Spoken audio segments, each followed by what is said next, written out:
Hello, everybody. It's Paul Carruthers, and I'm joined as always by Sean Bice on this week's episode of Off Track with Carruthers and Bice.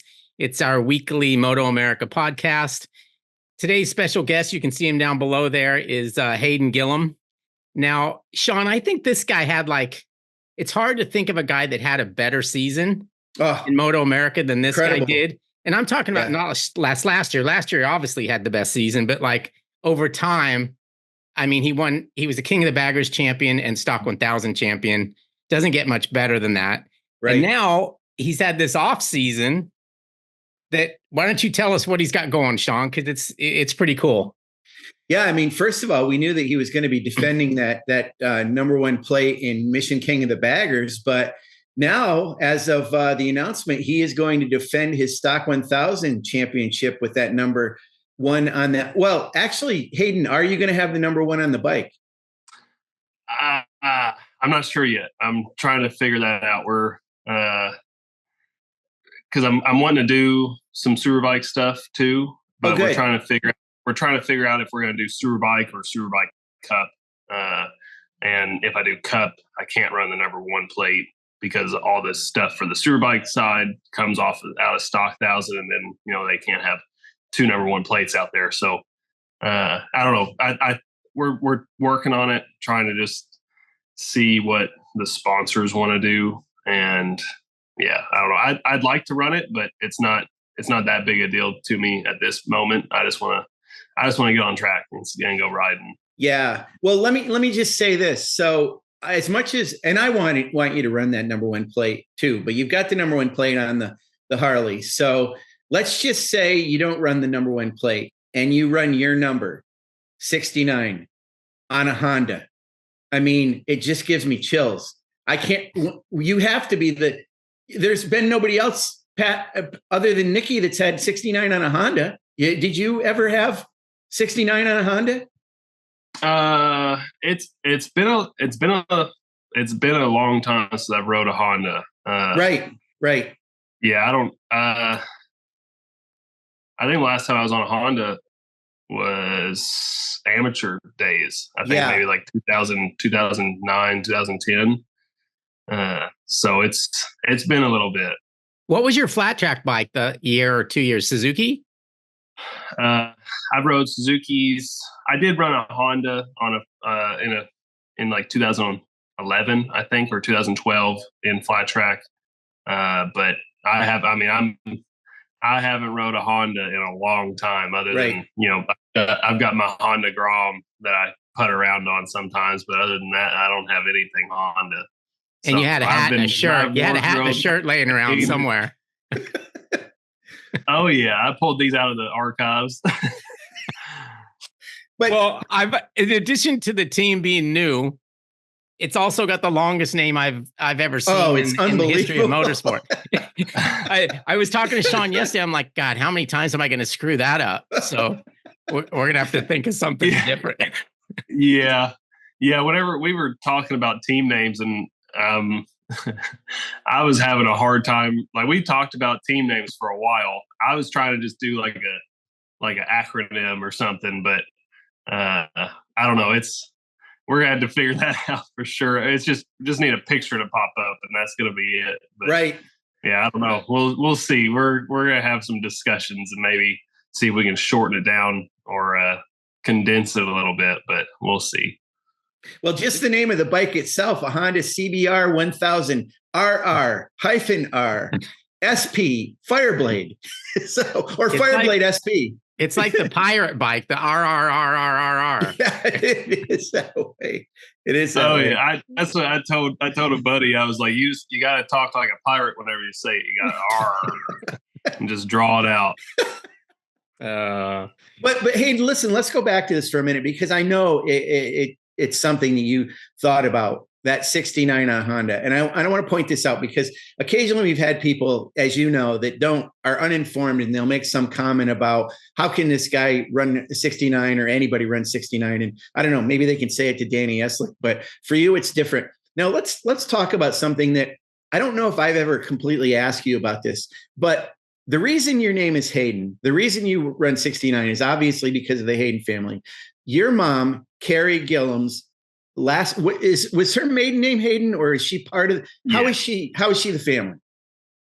So my mom is first cousins to Tommy and Nikki and Roger and all of them. My grandpa is Earl's brother. My grandpa Marty is Earl's brother. So it's all tied in through my mom's side of the family. And so they named me Hayden after that side of the family. And then whenever in Christmas 2000, Uncle Earl and my grandpa both got us all of our first bikes, and they rolled them into the house and had 22, 69, and 95 on them because there was 3 of us and 3 of them. And so that's kind of, it's been like that for I don't even know. I don't want to say too long, 20 something years.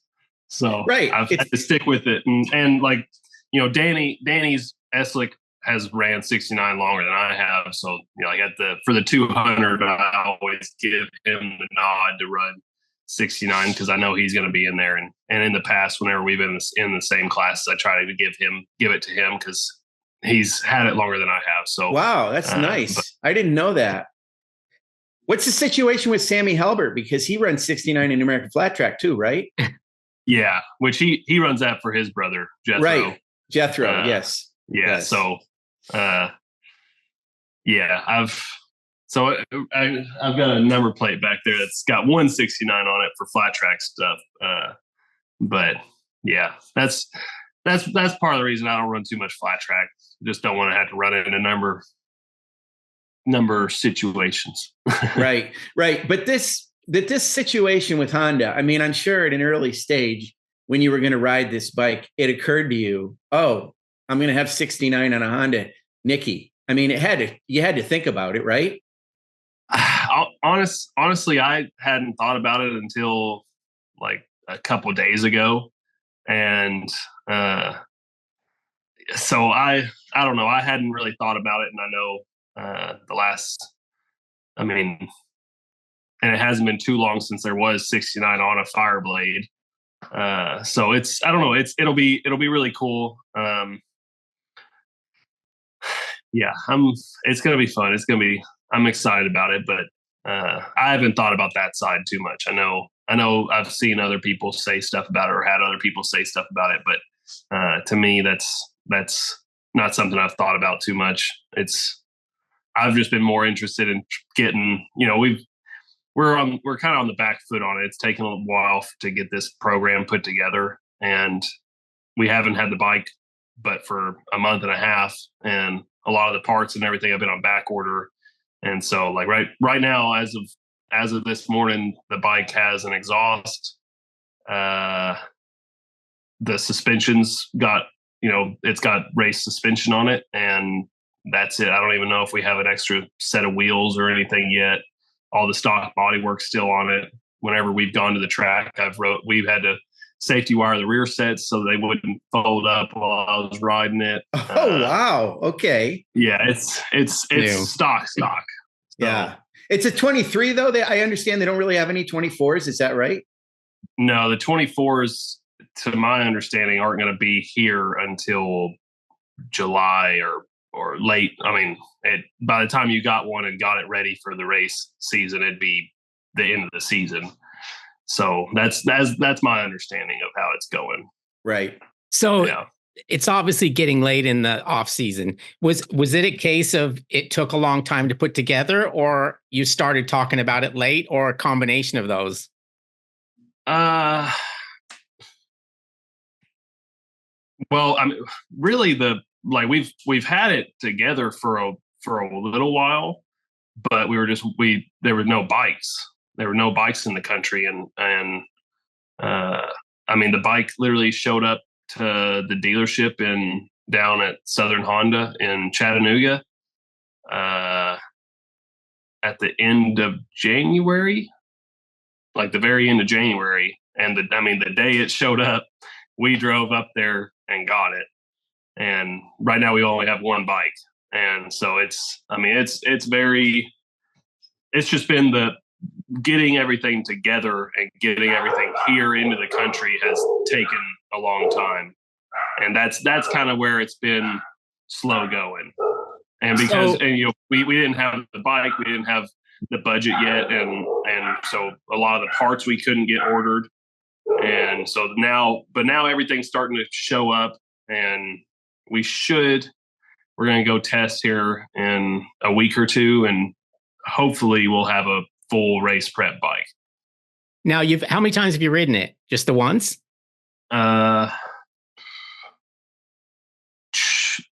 Yes. Like we did 2 full days of testing on it in Homestead at the week before Daytona. And then at Daytona, I stayed on Sunday and did some tire testing with Dunlop and got to spin a few laps on it around the high banks, which was eye-opening. I've never rode a 1,000 around that place. So it was a little nerve-wracking, but you don't realize how it's like the top speeds aren't that much different, but that 1,000 man gets up to speed fast. Like I think it was showing like 186 on the banking up in the corners. Like it turns the banking into an actual corner. So it's right. It's very nerve-wracking, and those things, it's got so much power. It's moving around a lot more than what a 750 is, or a 600, or even the bagger. And I came in and immediately told Summer and told Mark and the guys, I was like, man, I've never been scared before. And those walls, all of a sudden, that track is wide, and all of a sudden those walls and everything get real close fast.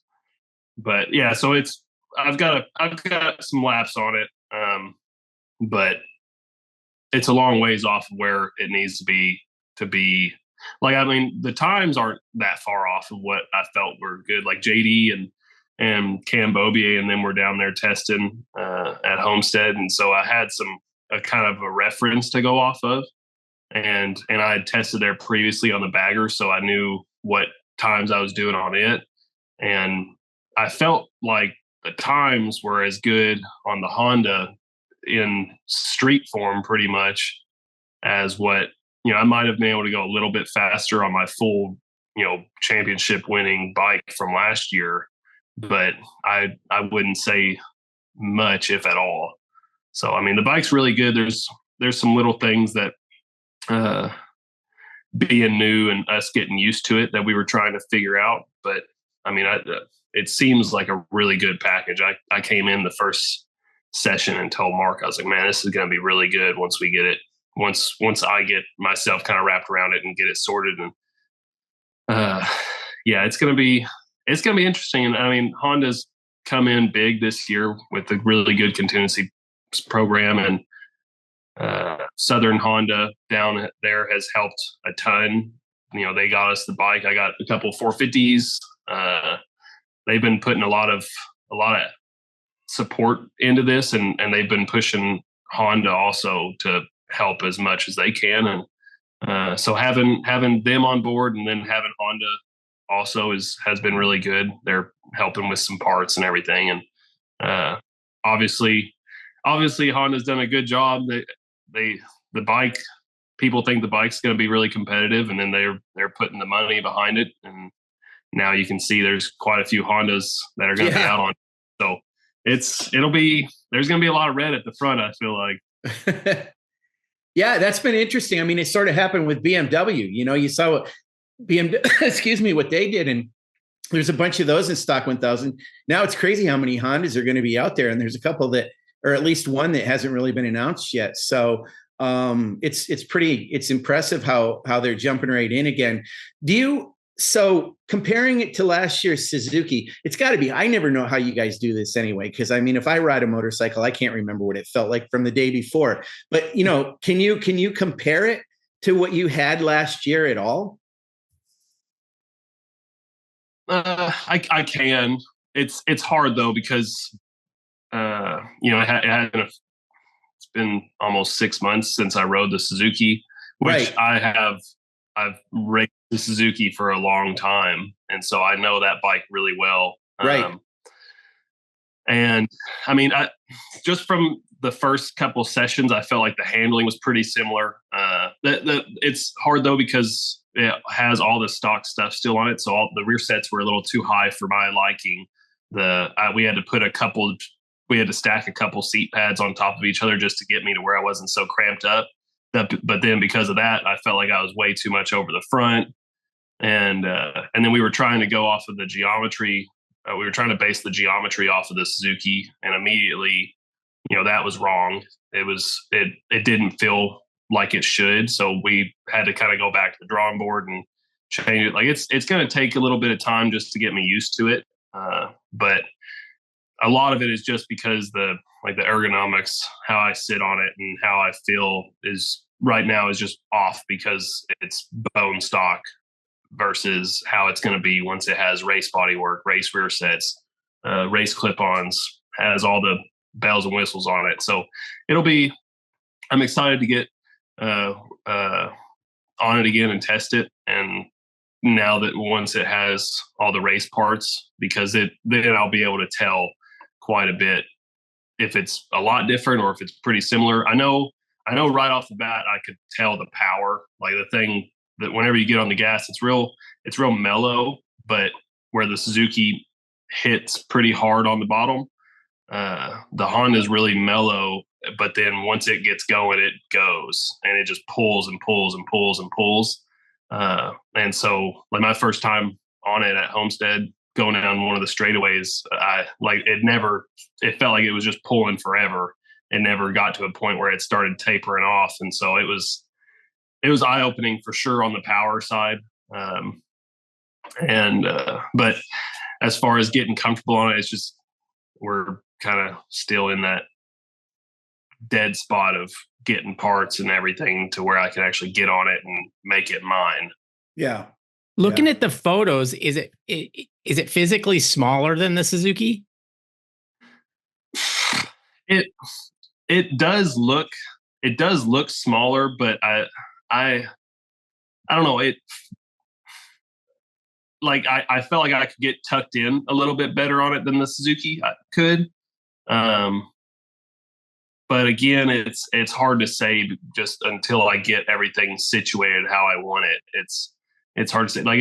It definitely felt shorter. Like it felt like it was a little more compact this way, just because I felt like I was so over the front, where the Suzuki, I felt like I was pretty relaxed on it. And, but I mean, just from like my tuck is always an important part for me, especially whenever we go to tracks like Road America or Road Atlanta or Coda or somewhere like that, with some straightaway.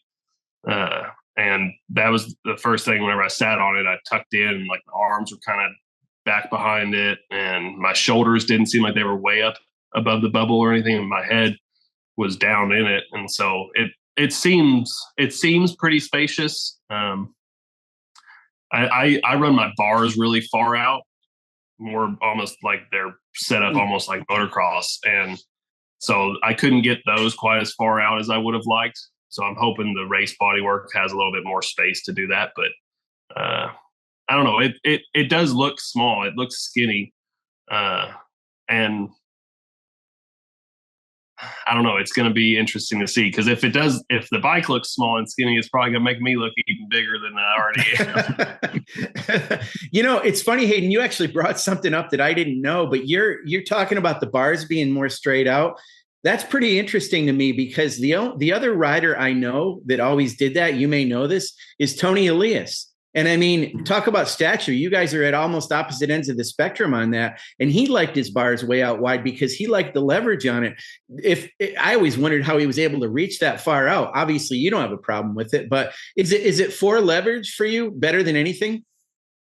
We always did it whenever we were on 125s and everything, just so I could get my elbows in. And as I've gotten older, I just got used to it. And then, now if I go and ride just a regular, if I go ride somebody's track day bike or something, they've got their bars pulled in.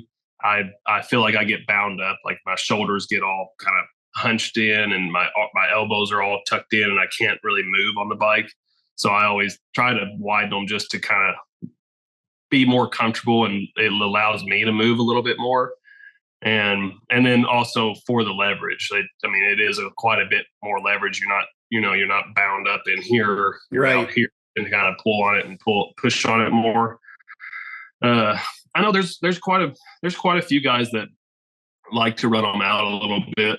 I didn't know Tony liked his out that much, but I could see it, especially, with him being so small, but he's stout. Like, the more leverage for him would be, it's gotta be better. And then I feel like with your bars out more, you can get a little more brake force, because you're not bound up. Your arms aren't kind of tucked in against you. It's like doing a push up with your arms out a little bit wider versus narrow. So, I don't know. It's something we've always done. And now I'm just kind of stuck with it. If I try to do anything narrow, I get bound up and I can't ride the thing. You know what? I wanted to point out something else. So you got some continuity going for you, and you have for a while. You're changing brands this year, but Mark Young was your crew chief at Daytona. He was your crew chief last year, if not the year before that, and he's going to be your crew chief going forward. So you've got a lot of continuity with the same guy who knows what you like, who knows how to work with you. So that's got to be a real great advantage for you, I would think, isn't it? Yeah, it is. And Mark's really laid back. I like to feel laid back, and and we work together good. We talk good with each other. We know each other's language, and whenever I say something, he knows what I want. And then I've got the same chassis tech, Rob Hancock, and it's gonna be good because not only learning a new bike and learning the new electronics and everything, it'd be even more if I had to learn new crew and everything. So it's going to be really good. It's going to make the process quite a bit faster. And, Mark's the one that's building the bike and everything. So I trust him with everything. And he's done a good job the last couple of years. And it's going to be, it makes life a lot easier for me and everybody. So I'm happy about it. Is Road Atlanta a good track to be starting something like this? Or would it be better to start somewhere perhaps a little easier? Not that you can change the schedule, but what are your thoughts going to Atlanta? Is it like, okay, let's just see what we can do here and move on, or are we going to be okay right away? I'm good with Road Atlanta starting, just because it's only Superbike, which obviously I want to do good in it, but it's not. I'm not going straight into the first stock 1,000 race of the year and then doing Superbike and then doing baggers also. So I think it'll be good, and really, I feel like, because it's not super fast flowy, it's a lot of just back and forth, and then you got a couple of 90-degree corners, and I feel like having a new bike, I can muscle the bike around a little bit more there, and then use the legs of the Honda to get me down the straightaways, and it seems like it brakes really good. It's really stable under braking too, so I think it's going to be a really good track for it, and I think you're going to be able to see pretty quick how good this bike is. And obviously last year Jeff always goes really good at Road Atlanta, and he put the Honda on the box there in the stock 1,000 races, so it should be a really good weekend for us. And he was even on a little bit older model, so I'm excited about it. And I always like Road Atlanta. I'm gonna have a ton of friends and family down there. So it should be a good weekend for us. Pretty laid back. And then with it being just Superbike and baggers, I'll be able to focus on getting the bike ready for Barber for the first stock race.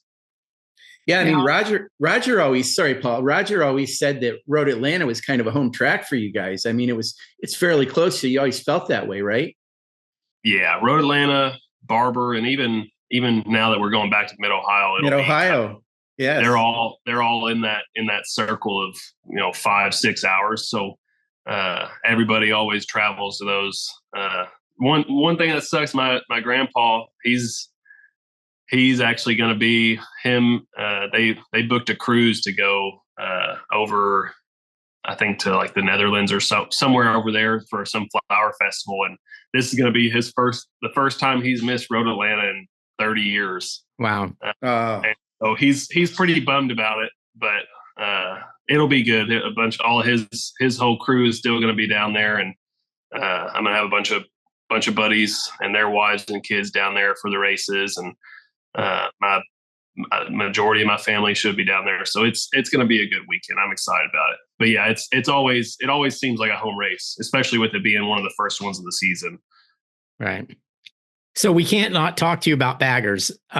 Daytona didn't go great, 4th and 5th, but I have a feeling that's okay. I mean, you come out of there with points in both races and you kind of move on. I also felt like watching you at Daytona, there's a lot of pressure on you to get the infield right and to stay with those guys, or you're screwed. And you made a couple of mistakes and it was enough for them to get away and then you're done. Is that an accurate representation of how Daytona is for you? Yeah. And man, I was so frustrated especially after the second race.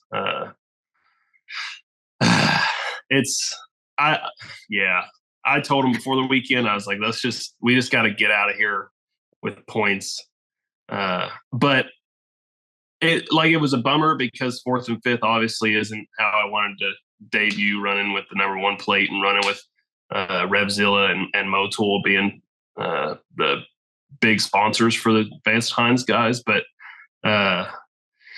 yeah, it was an overall good weekend. We got the bike I feel really, really good on the bike. And I mean, if you watch the first race, like I was able to put the thing pretty much wherever I wanted to on the infield, and I just would lose it on the banking, and the guys know it, and they're working on some stuff. But I mean, we made big steps from last year. Last year, Kyle beat us by like 6 or 7 seconds in the second race, and this year I was able by myself to run similar lap times to those guys. Like whenever I would, my best laps in the race were usually at the very end of the race whenever I was trying to catch back up. And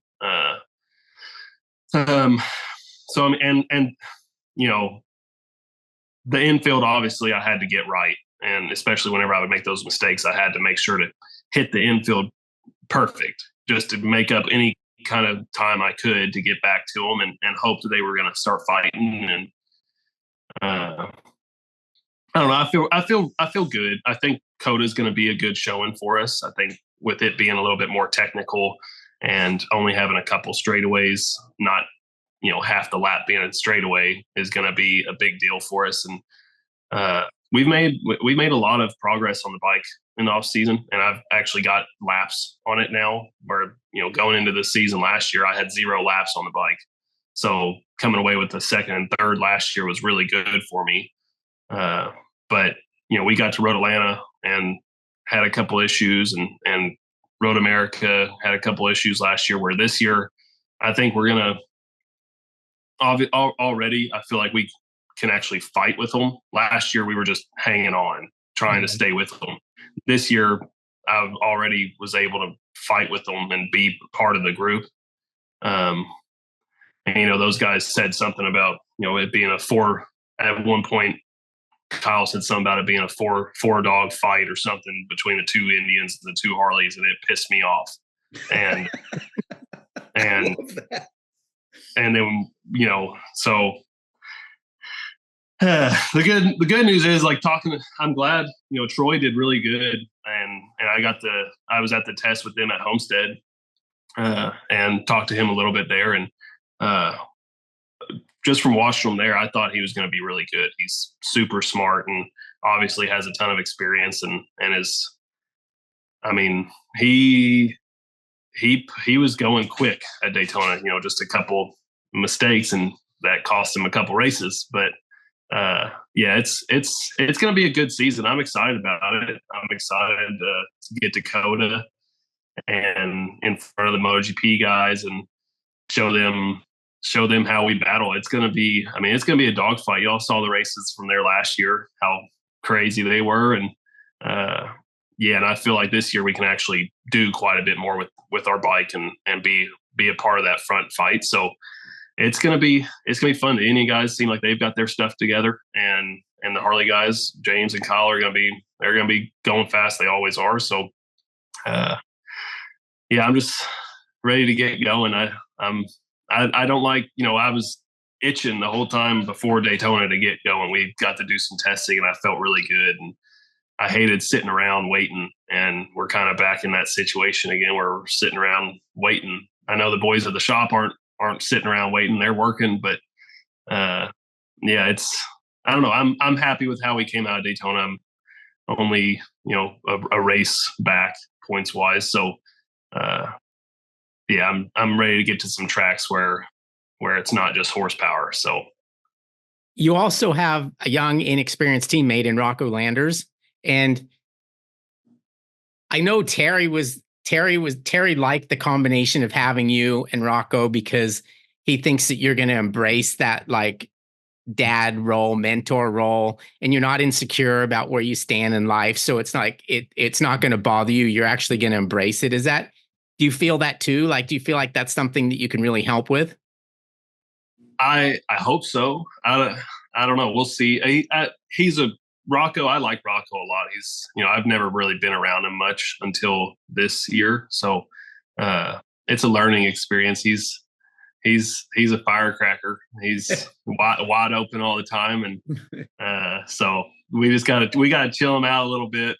And, we had a team meeting before the season or before the weekend really got going. And, and after that, I talked to him. I was like, "Hey, man, just focus on the Twins Cup bike, get that thing going," because it was their first time on track with the Twins Cup bike, and obviously he did really good on that. And I told him, I was like, "Man, Daytona's a tough track, and if you lose the draft on the baggers, you're done." And I was like, "So just do what you can." He picked up a ton in race 1 and was back there for a while, or was back there really the whole time, just off the back. And race 2, I can't remember how exactly race 2 happened, but he's gonna pick it up. He picked it up really fast in testing, and then throwing a whole nother bike into the mix at Daytona was a big change for him again.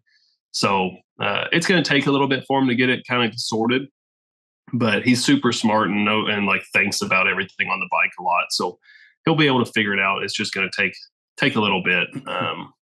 I think Coda's going to be really good for him just because he'll only have to focus on the bagger. I don't know if Twins Cup is at Road Atlanta, but yeah, we'll see. He'll figure it out. And I know the team's excited about having him. They know he can ride really good. And yeah, I need him to get up there. I needed him to help me out a little bit in qualifying at Daytona, but that's all right. He'll get there. And, at Coda, I think we'll be able to see a little bit more what he's got in the tank. So I'm excited about it. Yeah.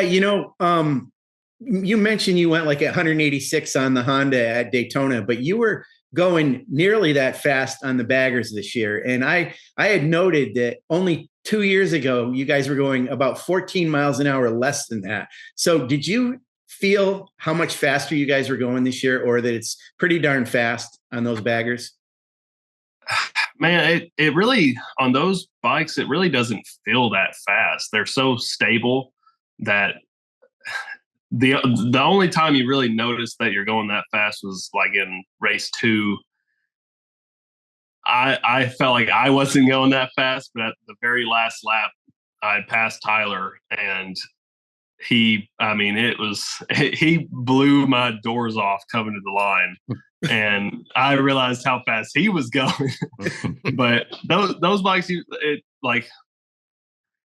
they really don't feel like you're going that fast, and that's the crazy thing, and that's what I tell people is like these things are so good and they're so stable and they work so well, and they've got such good parts on them and everything now that you don't have to even try to do it. It just comes. So it's crazy. We and that was one thing we talked about. We made big steps from last year to this year. We gained, 4 or 5 mile an hour by ourselves.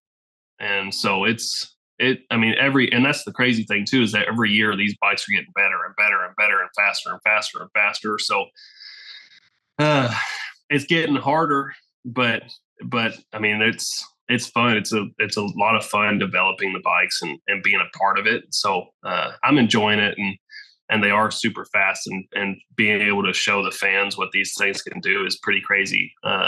And on the Honda, that test day, 186 was on like out of the chicane in the middle of the banking, like in between 3 and 4. I think top speed was almost 195. So, wow.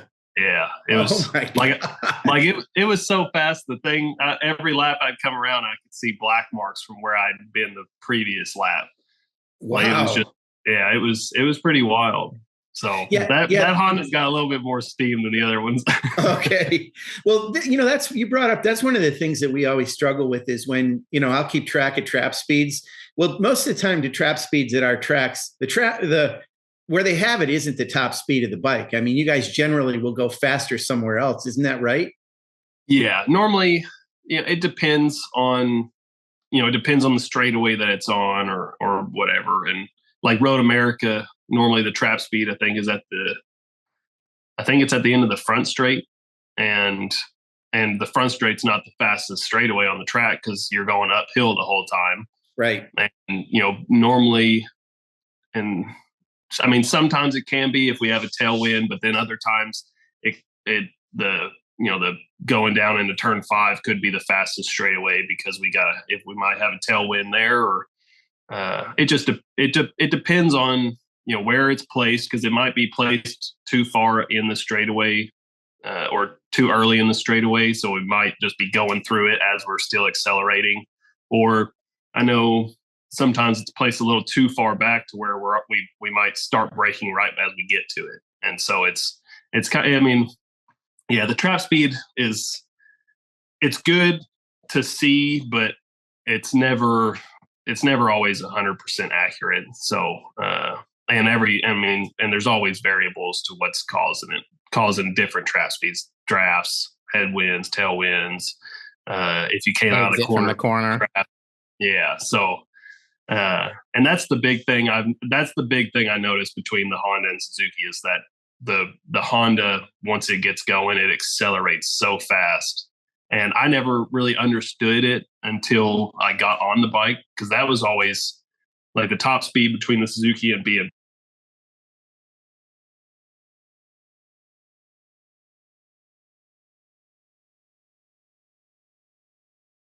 Sean, I hope he's still there. that was where I always felt like I was losing out. So now I've felt that, and so after we tested the bike, I was excited. I called like Jerry Nickel. I talked to Mark about it. Sean Fisher from Steel Commander.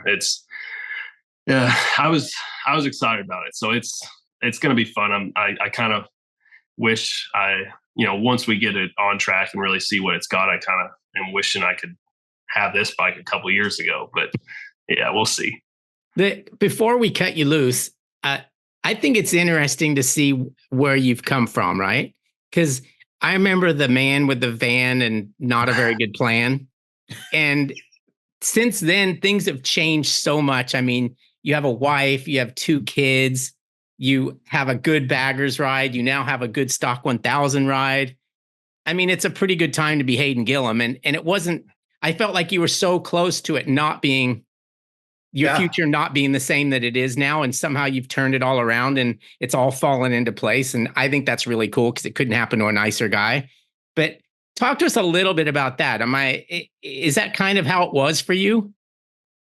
Yeah. I mean, obviously whenever I turned pro, the series was kind of all of motorcycle in America was kind of going downhill. And so like, there weren't really a ton of opportunities and all that. And at the time, I was 16, 17, 18, not really, I was still in high school and wanted to be part of, I wanted to be part of the friend group at school and didn't focus a ton on racing. And, I mean, honestly, I didn't figure it out.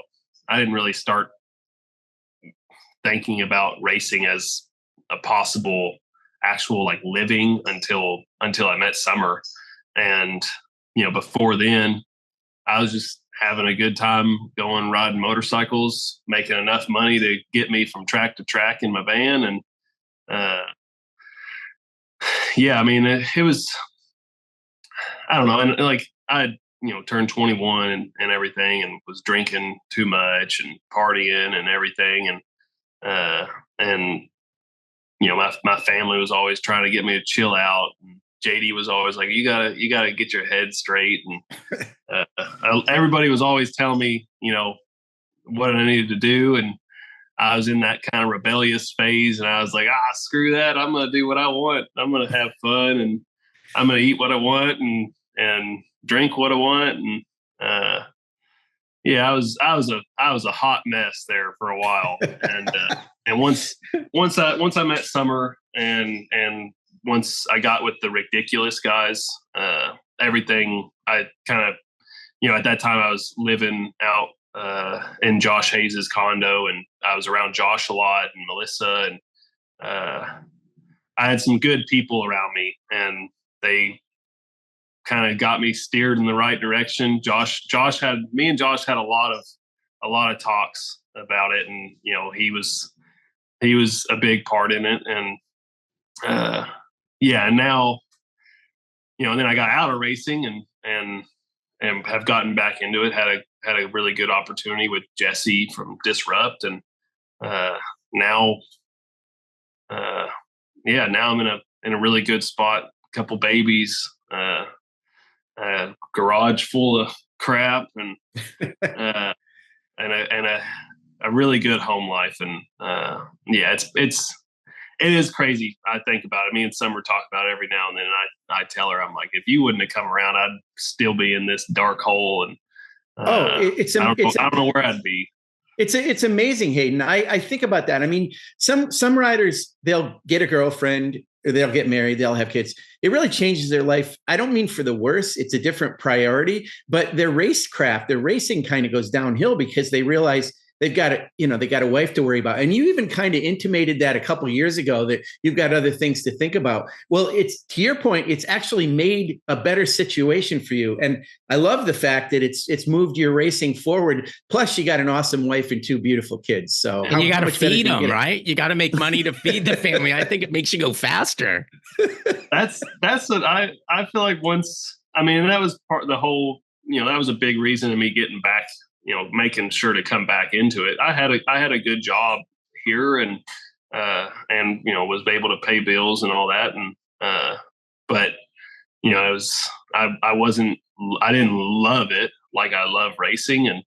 And once I had Stone, I didn't want him to think, how at that time I was thinking he would probably grow up and it'd be very coincidental that we had him and I stopped racing and all that. And I didn't want him to have it in his head that he was the reason I stopped racing.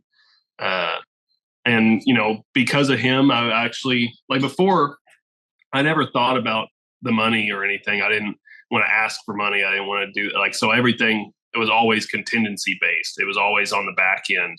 I had to perform in order to get it. And that was, I'm sure y'all remember, I crashed a lot with Ridiculous and everything. And so whenever I got back into it, I made sure with, the sponsors that I was getting so much up front. So I, because I have a kid and a wife and a house and everything, I've got to pay bills, and I didn't want to have to race and work at the same time to make sure I could do both. And I wanted to make sure I gave everything to this. And so because of that, I was able to push for myself a little bit more. And it's made me, I didn't have to go out and win. I didn't have to get on the podium every time. I just would do what I could do with the bike I had. And it's shown a lot in the last couple of years. It's a better plan. Yeah. And I mean, I obviously I want to be faster than everybody else, but there's just certain tracks at that time that I just couldn't do it. Just like with Daytona on the bagger, I had the speed to be there, but I don't think even if I was in the mix at the finish there, I don't think I would have been able to win. And so it's been really good, and it's helped me mentally because I'm not stressed about that so much anymore. I'm able to go ride and do what I can do, and if I don't have to over push or override and put myself on the ground, because I can't now, because if I get hurt, nobody's going to be able to provide for. I mean, Summer, luckily, because of this, she can stay at home with 2 kids and take care of them and take care of me, and we've got a good thing going. And so now I can't jeopardize that by going out and getting crazy and blowing myself up. So it's made everything work. Everything's a lot smoother. I'm a lot more relaxed. I don't get all fired up as much at the track anymore. And yeah, it's been really good. And 2 number 1 plates on the bike. I mean, it's incredible. I mean, it's so good. So we're really happy for you. They're going to cut us off here in a minute. Our Zoom contract is for like an hour, and I think we're right about that. So Hayden, I wanted to thank you for coming on. I'm totally stoked for you and how everything's changed for the better, and you're in a good place, and you'll take care of Uncle Terry and get him some good results, and I think everyone will be happy. So thanks for joining us, and we look forward to seeing you at Road Atlanta. Yeah, I appreciate it, guys. Thanks for having me. Thanks, Hayden. Looking forward to seeing you guys. All right. Say hi to JD Beach for us. I will. Bye-bye. See ya.